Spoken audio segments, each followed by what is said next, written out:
aula a gente vai falar sobre o princípio da prosperidade. Essa aula é muito poderosa. Princípios financeiros ensinados por Jesus e por Salomão.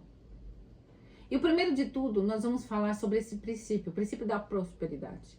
Lá em Mateus 6,33 fala: busque, pois, em primeiro lugar o reino de Deus e a sua justiça, e todas as coisas lhe serão acrescentadas. Esse versículo ele é uma chave. Ele é um dos maiores princípios financeiros que a Bíblia nos ensina. Porque quando Deus fala, busque, pois, em primeiro lugar o reino e sua justiça, ele deixa claro que o reino é a nossa prioridade. E todas as outras coisas serão lhe acrescentadas. O que significa buscar o reino para você? Essa questão fala diretamente sobre prioridade. Precisamos entender uma verdade muito essencial. O maior inimigo de Deus não é o diabo. É o amor ao dinheiro. É o amor onde nós colocamos. É o nosso coração. Esse entendimento muda tudo. Quando você recebe isso, quando você percebe isso, muitas das suas dúvidas e conflitos sobre o dinheiro são resolvidas. Por quê? A guerra que enfrentamos não é contra Satanás, porque ele já é um derrotado. Ele está debaixo dos nossos pés. A verdadeira batalha que enfrentamos e que acontece está dentro de nós. Há uma disputa pelo lugar que Deus ocupa o nosso coração. Então, tem que ser, em primeiro lugar, Deus. Quem tem o primeiro lugar na sua vida? E é isso que você tem que olhar hoje. Quando você fica preocupada com o dinheiro, quando você fica preocupada com como que você vai pagar suas contas, como você vai fazer para ganhar mais, ou comprar um carrão, uma casona. Enquanto essa questão não for resolvida, todas as outras áreas continuarão desequilibradas. Deus não está preocupado com dinheiro, riquezas ou posses. Ele está preocupado com o lugar que ele ocupa em nossas vidas, ou seja, no nosso coração. E esse lugar é exclusivo. Não há espaço para dois senhores. Se Deus não estiver em primeiro lugar no seu coração, sabe quem está? O dinheiro. E você não pode servir dois senhores. Porque quando você alinha o teu coração ao coração de Deus, todas as coisas lhe serão acrescentadas. Deus diz todas. Ele não diz uma só. Uma vida boa, uma vida de grande abundância, de prosperidade, um casamento próspero, uma empresa próspera. Por quê? Porque o teu coração está nele. Quando nós colocamos o coração em Deus, automaticamente a gente é uma pessoa generosa. A gente se torna uma pessoa sábia, a gente se torna uma pessoa próspera aqui na terra para fazer a obra do reino de Deus. O versículo de Mateus 6,33 também nos convida a buscar acima de tudo a justiça de Deus. Mas o que significa esse princípio? Para o povo judeu, justiça no hebraico vai ser um conceito teórico. Significa uma ação prática da generosidade ou auxílio a um pobre. Para viver de acordo com esse princípio, o dinheiro não pode ser o seu senhor. Deus nos chama, nos prioriza o amor por ele, acima de todas as coisas. Isso inclui amá-lo mais do que o dinheiro. Se você deseja experimentar uma vida financeira sobrenatural, você precisa resolver uma questão fundamental no seu coração. Quem ocupa o primeiro lugar? É Deus ou o dinheiro? A verdade é que nesse exato momento, todos que estão ouvindo essa aula, tem um dos dois no seu coração. Ou você tem Deus ou você tem o dinheiro. Isso é fato. E o que acontece quando o dinheiro assume o primeiro lugar? Como Deus vai chamar a tua atenção? Ele vai fazer o quê?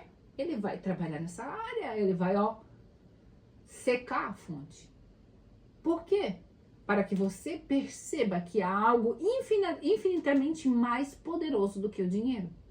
Ele vai te tornar uma pessoa escassa. Você vai ficar ali, tentando pagar dívida, boletos, atrasado. Por quê? Porque o seu coração está no dinheiro. Quando não há essa percepção, as pessoas não possuem a verdadeira prosperidade. Muitos, ao receberem um pouco de dinheiro, acabam trocando Deus por ele. Vão para o shopping gastar, por quê? Acham que conseguem suprir um buraco da alma. Como resultado, suas vidas não fluem conforme o propósito divino, não experimentam a plenitude em todas as áreas. Você deseja que todas as coisas sejam acrescentadas na sua vida? Então coloque Deus em primeiro lugar. Ame Ele acima de tudo. Mas o que isso tem a ver com dinheiro? Tudo. Ele não pode se tornar seu ídolo. Algo que você ama, que você idolatra. Lembre-se de uma coisa, o dinheiro, ele é um meio para o seu propósito e não o fim. Salomão compreendeu profundamente esse princípio. Muitos acreditam que ele ficou rico porque pediu sabedoria a Deus, mas não é bem assim. Vamos olhar com mais atenção para o que realmente aconteceu.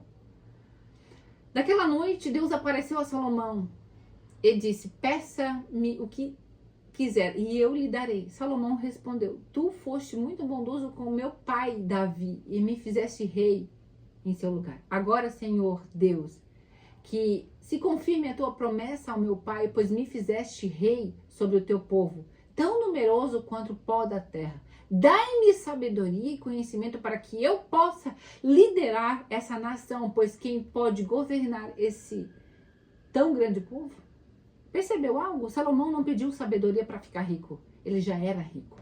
Afinal, ele era filho de Davi. E aqui vai uma chave. Quando você pede sabedoria a Deus para cuidar do que é dele, ele te abençoa abundantemente.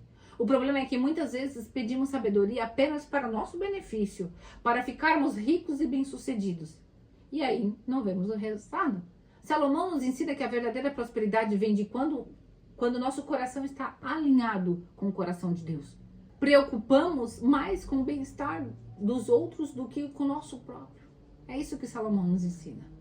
Você entendeu que prosperidade não é apenas o acúmulo, ele é posicionamento de coração? Agora eu quero te levar a um nível mais profundo. O porquê Deus confia riquezas a um e outros não. Anote essa chave aqui. Deus não responde à ambição, ele responde missão. Ambição busca se elevar, missão busca servir. E é por isso que muitos oram por mais, trabalham por mais, jejuam por mais, mas não colhem, porque ainda estão presos ao desejo de mostrar algo para o mundo, não de revelar algo de Deus. Salomão não pediu sabedoria para ganhar, ele pediu sabedoria para governar. Esse é o segredo. A sabedoria que atrai a prosperidade não é autocentrada, ela é orientada ao outro. Deus te confia riquezas quando vê em você um coração mordomo do reino, não um acumulador do mundo. E aqui está o ponto que precisa ser ensinado em todas as igrejas, casas, empresas e púlpitos. A prosperidade bíblica não é sobre viver melhor, é sobre o reino avançar com excelência através de você. Que José de Arimateia teve recursos para cuidar do corpo de Cristo. Foi por isso que Nicodemos ofereceu o linho, a mirra, o sepulcro. Eles tinham um ministério que quase ninguém ensina, o ministério do rico.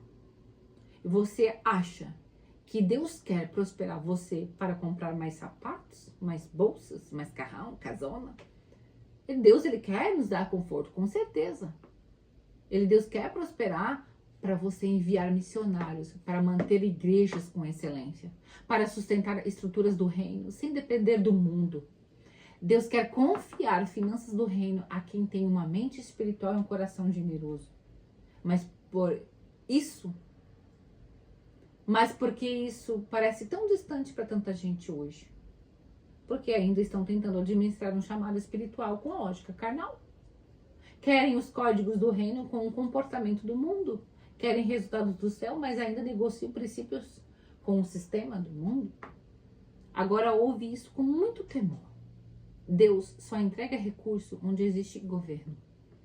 Enquanto você administra com desordem, Deus retém. Enquanto você administra com medo, Ele te observa. Mas quando você se posiciona com fidelidade, Ele libera. E você quer mais? Então comece com pouco, com excelência. Faça tudo com muita excelência, aquilo que Deus já confiou em sua mão. Honre o dinheiro que já tem. Dê nome ao seu dinheiro. Você não é mais um consumidor, você é um sacerdote da sua casa. Você é uma ministra da provisão. Você carrega uma unção de influência. Salomão não foi o maior por sorte, ele foi o maior porque entendeu que sabedoria é um meio e não um fim.